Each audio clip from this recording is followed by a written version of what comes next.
Channel ini baru dibuat bulan Maret lalu, tapi sudah memiliki 31.000 subscriber, padahal baru upload 6 video.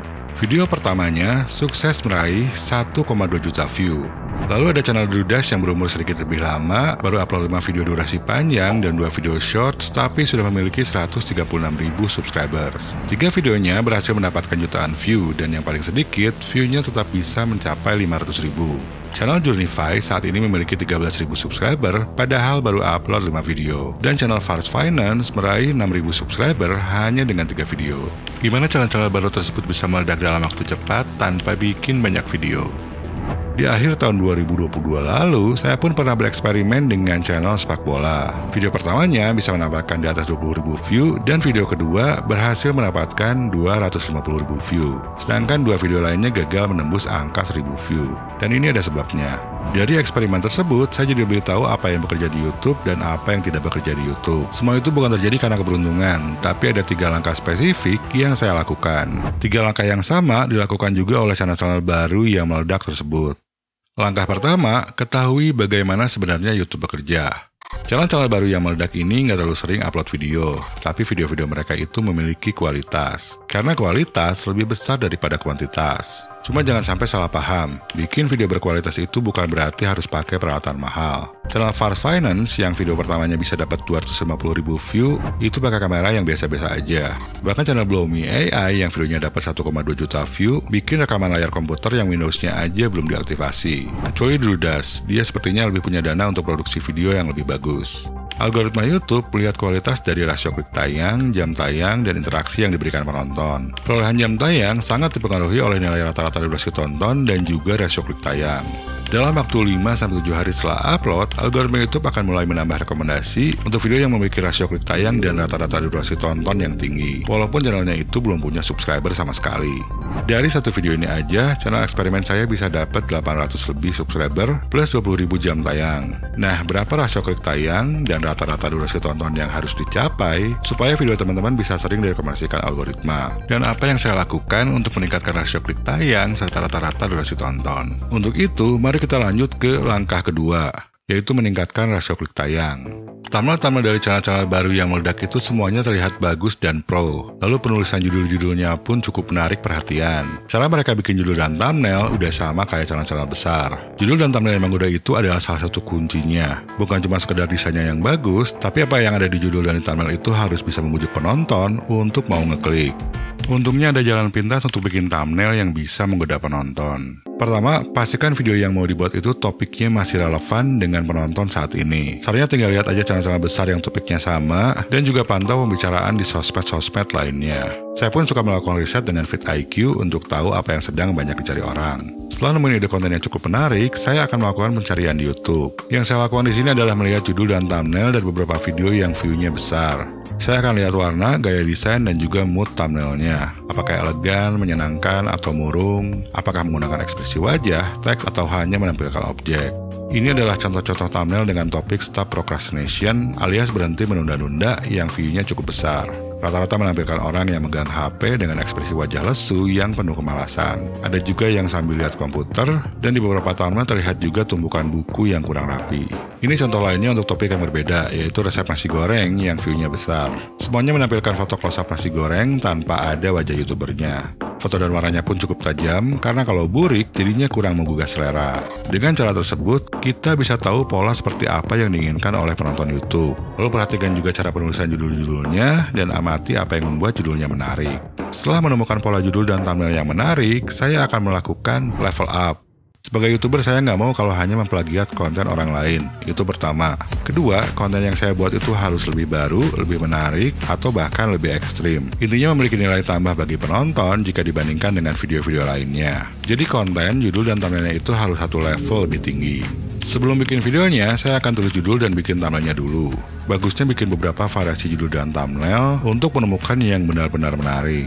Rasio klik tayang yang saya targetkan dalam 24 jam pertama setelah upload itu harus mendekati nilai 10%, bahkan kalau bisa lebih dari 10%. Lalu saya akan cek juga performa rasio klik tayang selama 7 hari pertama di masing-masing tempat di YouTube. Untuk fitur jelajah atau penelusuran, targetnya minimal 8% dalam 7 hari pertama. Sedangkan untuk di bagian rekomendasi video, biasanya agak lebih kecil, sekitar 4-6%. Dari hari ke hari, rasio klik tayang itu akan terus turun sampai akhirnya stabil. Target saya jangan sampai turun di bawah 4%. Langkah ketiga yaitu meningkatkan rata-rata durasi tonton. Dan disinilah tantangan yang lebih berat. Karena percuma juga banyak orang yang klik judul dan thumbnail video kita, tapi cuma nonton beberapa detik doang dan langsung pergi. Itu berarti pas nonton mereka nggak suka dengan videonya. Padahal yang dinilai algoritma YouTube itu adalah kepuasan penonton. Bahkan YouTube melakukan survei kepuasan kepada penonton. Dalam 7 hari pertama setelah upload, video saya yang dapat 250.000 view, persentase penayangan rata-ratanya hampir 50% untuk bagian rekomendasi video. Dengan rata-rata durasi tonton 6 menitan. Artinya penonton yang menemukan video tersebut di bagian ini cukup suka dengan video tersebut.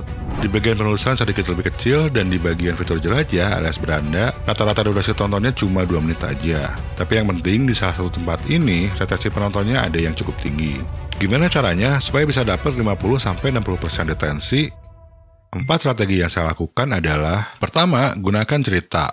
Bisa keseluruhan videonya itu adalah sebuah cerita, atau kita juga bisa menyelipkan cerita-cerita kecil di bagian-bagian tertentu di video. Kalau untuk video alur film, reaksi film, kisah orang terkenal, atau video story time seperti cerita misteri, itu kita nggak perlu repot ngarang cerita, karena kita tinggal pinjam cerita yang sudah dibuat oleh orang lain, atau mengambil kisah nyata yang pernah terjadi. Tapi harus banyak riset untuk cari cerita yang bagus. Sedangkan kalau untuk podcast, bisa cari narasumber yang memiliki cerita dan pengalaman menarik, atau bisa juga ngebahas kejadian yang lagi ramai dibicarakan. Cerita yang seru adalah cerita yang memiliki banyak masalah dan konflik, atau cerita yang banyak memiliki kelucuan. Terus gimana kalau untuk video tutorial? Cerita di tutorial itu bisa berdasarkan pengalaman pribadi. Contohnya suatu masalah yang kita alami di masa lalu, kita juga bisa menceritakan kegagalan kita sampai akhirnya menemukan solusi. Atau bisa juga menggunakan sudut pandang penonton, misalnya berdasarkan masalah dan konflik yang sering dirasakan mereka. Untuk video seperti gaming, itu lebih mengandalkan personality YouTubernya. Strategi kedua, rencanakan struktur video yang menarik. Garis ini merepresentasikan bagian awal, tengah, dan akhir dari sebuah video. Di bagian awal ini, walaupun cuma 30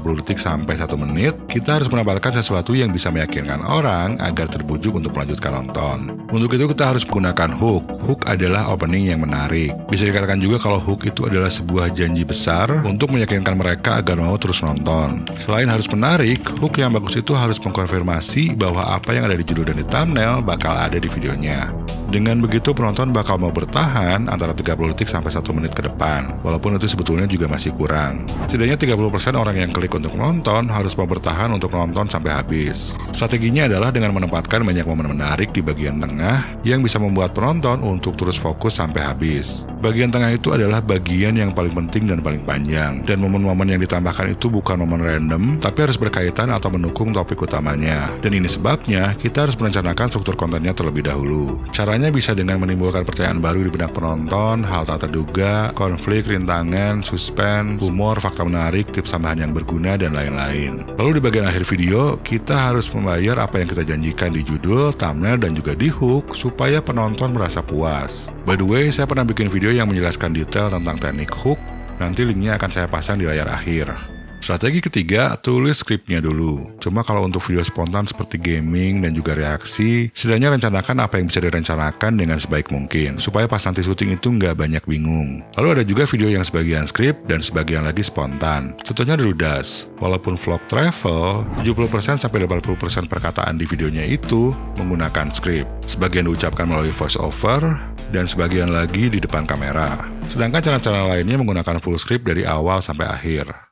Tips saat nulis skrip, gunakan kata-kata yang mudah kita ucapkan. Dan saat nulis, coba kira-kira bisa dibayangkan nggak apa yang kita tulis itu. Karena kalau kita aja sulit membayangkan, apalagi penonton. Strategi keempat dalam meningkatkan retensi adalah editing yang berkualitas. Mari kita lihat dulu cuplikan video dari Journify dan juga Drudas. You will learn more from this book about money than you will in 4 years of business courses. And now I'll share why, without tuition. This book completely challenges traditional way of thinking. This is Japan's cheapest capsule hotel, a first-class sleeping pod, and a capsule bed in a library. And I'm gonna travel around Japan to stay at all of them and more for the next 100. Nah, buat teman-teman yang ingin belajar teknik editing, teman-teman bisa masuk ke playlist ini. Sedangkan buat yang mau tahu soal bikin hook, bisa lanjut tonton video ini.